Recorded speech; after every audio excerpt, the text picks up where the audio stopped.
আপনাদের সকলকে স্বাগতম নিউজ বুক 24 চ্যানেলে। আইপিএল 2024-এ যে সকল খেলোয়াড় ভালো খেলছে তাদের সকলেই নজর রয়েছে নিজের নিজের দেশের হয়ে টি-20 ওয়ার্ল্ড কাপ খেলতে পারা। এদের মধ্যে কিছু খেলোয়াড়ের নাম সুনিশ্চিত আছে এবং কিছু খেলোয়াড়ের নাম এখনও পর্যন্ত সুনিশ্চিত নেই।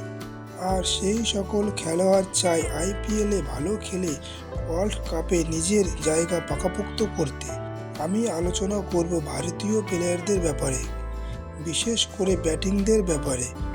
সেই সকল ব্যাটিংদের ব্যাপারে যারা ওয়ার্ল্ড কাপের দৌড়ে লেগে আছে এবং যাদের আইপিএল 2024-এর পারফরমেন্স ভালো যাচ্ছে, কিন্তু এখনও তারা নিশ্চিতকরণ হতে পারেনি ওয়ার্ল্ড কাপের জায়গা নিয়ে।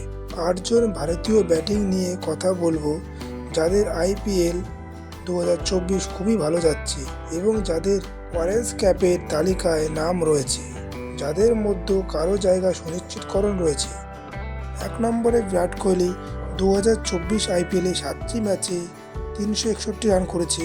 তার highest run 113, average 72.02, strike rate 147.34, একটি 100, দুটি 50, 35টি 4 মেরেছে এবং 14টি 6 মেরেছে। বিরাট কোহলি ওয়ার্ল্ড কাপের জায়গা পাকাপোক্ত রয়েছে এবং মনে হয় এই ওয়ার্ল্ড কাপে বিরাট কোহলি ওপেনিং করতে পারে। এই লিস্টে দ্বিতীয় নম্বর রয়েছে রিয়ান পরাগ।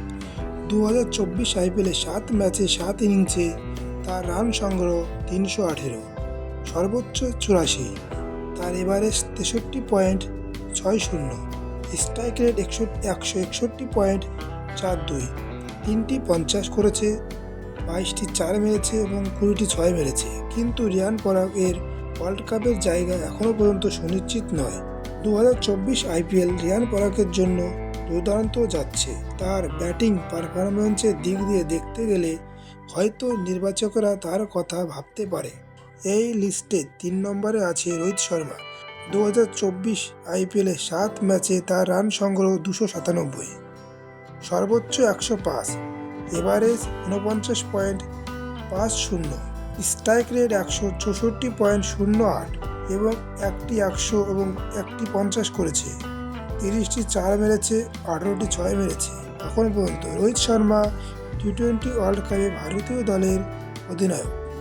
এই লিস্টে 4 নম্বরে রয়েছে wicket keeper batsman Sanju Samson. তার 7 ম্যাচে রান সংগ্রহ 276, সর্বোচ্চ 82, তার এভারেজ 55.2 এবং স্ট্রাইক রেট 155.05।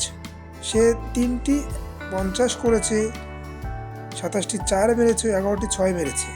ওয়ার্ল্ড কাপের জন্য সঞ্জু স্যামসন এর টিকিট এখনও পর্যন্ত সুনিশ্চিত নেই, তবে সঞ্জু স্যামসন ওয়ার্ল্ড কাপে জায়গা পেলেও পেতে পারে।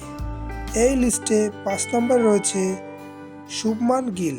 7 ম্যাচে তার রান সংগ্রহ 263, সর্বোচ্চ 89, এভারেজ 43.83, স্ট্রাইক রেট 151.14, দুটি অর্ধশত রান করেছে, 21টি 4 মেরেছে, 9টি 6 মেরেছে। শুভমান গিলের জন্য টি-20 ওয়ার্ল্ড কাপের জায়গা সুনিশ্চিতকরণ করা আছে। এই লিস্টে 6 নম্বরে আছে শিবম দুবে। 7 ম্যাচে তার রান সংগ্রহ 245, সর্বোচ্চ 66, তার এভারেজ 49 এবং স্ট্রাইক রেট 157, দুটি 50 করেছে, 20টি 4 মেরেছে এবং 15টি 6 মেরেছে। বর্তমানে ওয়ার্ল্ড ক্রিকেটে শিবম দুবের মতো কেউ স্পিন বল খেলতে পারে না। সে প্রথম বল থেকে স্পিন বলের উপর অ্যাটাক করতে পারে। তাকে দেখে মনে হয় সে যেন প্রথম থেকেই সেট হয়ে আছে, কিন্তু এখনও পর্যন্ত আইপিএলে সে বল করেনি। প্রয়োজনে সে বল করতেও পারে, তাই ওয়ার্ল্ড কাপের জন্য শিবম দুবের কথা ভাবা যেতে পারে।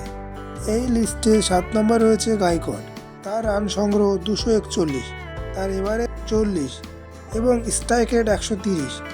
এই আইপিএল গায়কোয়াড়ের জন্য অতটা ভালো যায়নি।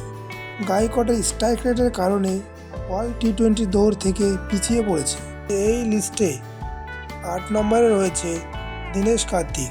তার 7 ম্যাচে 6 ইনিংসে রান সংগ্রহ 226, সর্বোচ্চ 83, এভারেজ 75.33 এবং স্ট্রাইক রেট 205.45। সে দুটি অর্ধশত রান করেছে, 16টি 4 মেরেছে এবং 18টি 6 মেরেছে। 2024 আইপিএল তার ব্যাটিং পারফরম্যান্স অসাধারণ। দীনেশ কার্তিকের ব্যাটিং দেখে ধরে নেওয়া যায় যে টি-20 ওয়ার্ল্ড কাপে দীনেশ কার্তিক ভারতীয় দলের হয়ে ফিনিশার হিসাবে খেলবে। আমার মতে এবারের টি-20 ওয়ার্ল্ড কাপের হাইলাইট হতে পারে দীনেশ কার্তিক ও রিয়ান পরাগ। আপনাদের মতামত কমেন্টের মাধ্যমে জানাবেন। আমার চ্যানেলে নতুন হয়ে থাকলে সাবস্ক্রাইব করে পাশে থাকা বেল আইকন অন করে দিন আরও নতুন নতুন খবরের জন্য। বন্ধুরা শেয়ার ও লাইক করতে ভুলবেন না।